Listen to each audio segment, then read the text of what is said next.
Ես շումերական լեզվի գիտակ չեմ իհարկե, բայց ահա թե ինչի վրա կենտրոնացավ միտքս շումերի մասին բազմաթիվ հոդվածներն ընթերցելիս։ Գրական հուշարձաններում իրենց արտացոլումն են գտել երկու բարբառ՝ էմեգիր, որով գրված է տեքստերի հիմնական քանակությունը, եւ էմեսալ, խեղված լեզու, որն առավելապես հայտնի է ավելի ուշ հուշարձաններից։ Որոշ հոդվածներ ասվածին հավելում են, որ մի բարբառը կիրառում էր բարձրագույն խավը, իսկ մյուսը մնացած բոլորը։ Ինչ, շումերները գրագետ էին գլխովի բոլորը 6000 տարի առաջ, ընդ որում օգտվում էին գրի տարբեր ձևերից։ Իմ հավատն ինչ-որ չէր գալիս։ Ինձ թվում էր, թե այստեղ ինչ-որ բան այն չէ, իսկ ինչ։ Այո, ես լեզվաբան չեմ, բայց այն ոչ քիչ լեզուներում, որոնք ուսումնասիրեցի, միայն հայերենում կարելի է հանդիպել միևնույն առանձնահատկությանը։ Հայերը նույնպես ունեն գրի երկու տեսակ։ Նրանցից մեկը, ինչպես գիտեք, կոչվում է գրաբար։ Այդ բարդ բառը բաղկացած է երկու պարզ բառերից՝ գիր եւ բառ։ Սա նշանակում է, որ այս խոսքը պետք է հասկանալ որպես գրելու լեզու, եւ դա հենց այդպես է, որ կա, քանզի հնում հայերը գրելու համար օգտագործում էին հենց այսպես կոչված գրաբառը։ Իսկ երկրորդ լեզուն կոչվում է աշխարհաբար։ Այս բարդ բառը նույնպես բաղկացած է երկու բառից՝ աշխարհ եւ բառ, եւ նշանակում է աշխարհիկ լեզու կամ խոսելու լեզու, որը կիրառվում էր հենց խոսելու համար։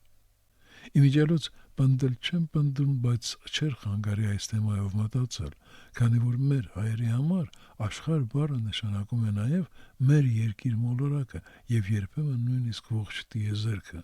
Ուրեմն միգուցե աշխարհաբար բառի նշանակությունը շատ ավելի լայն է, քան ընդամենը խոսակցական լեզու նշանակելը։ Հնարավոր չէ արդյոք, որ աշխարհաբար նշանակի աշխարհի լեզու, համաշխարհային լեզու, որով նախկինում խոսում էին բոլորը երկիր մոլորակի վրա։ Հենց այն նախալեզուն, որը բոլորը վաղուց փնտրում եւ ոչ մի կերպ չեն կարողանում գտնել։ Վերադառնանք շումերին։ Ինչպես տեսնում եք, շումերական էգիրը եւ հայկական գիրը բացարձակապես նույնական են եւ ունեն նույն նշանակությունը՝ գիր։ Իսկ շումերական էմը կատարելապես նույնն է հայկական էմի հետ։ Լավ տեսանելի է, չէ՞, որ շումերական էգիրը պաստորեն հնչում է ճիշտ նույն կերպ, ինչպես հայերեն գրում եմ։ Ուղղակի շումերների մոտ էմը դրված է գիր բառից առաջ, իսկ հայերենում հետո։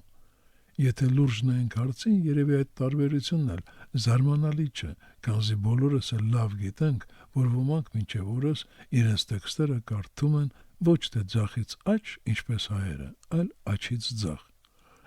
Էգիր, այսինքն գրում եմ, եւ սա փաստորեն նույնն է, ինչ հայերեն գրաբար բառը։ Այժմ խոսենք շումերական էմեսալի մասին։ Դե էմի վերաբերյալ հենց նոր պարզեցինք, որ դա հայերեն էմն է, այնպես որ անցնենք էսալին։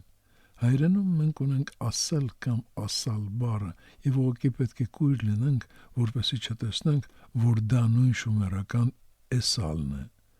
Եվ այժմ արդեն անզեն աչքով էլ կարելի է տեսնել, որ էմեսալը եւ ասալ էմը բացարձակապես նույն արտահայտությունն է եւ նշանակում է ասում եմ։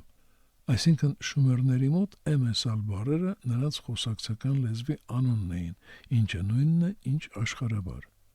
Եվ տեսեք, թե որքան համահունչ են շումերական այս երկու արտահայտությունները անգամ ժամանակակից հայերենի հետ։ Եկեք կրկնենք. էգիր, գրում եմ, էսալ, ասում եմ։ Այնպես որ ես համարձակվում եմ պնդել, որ առաջին շումերական էգիր արտահայտությունը լիովին համահունչ է հայերեն գրում եմ արտահայտության հետ եւ նշանակում է գրաբար, այսինքն գրելու լեզու։ Երկրորդ շումերական էմեսալ արտահայտությունը լիովին համահունչ է հայերեն ասալ եմ կամ ասում եմ արտահայտության հետ եւ նշանակում է աշխարհաբար, այսինքն խոսակցական լեզու։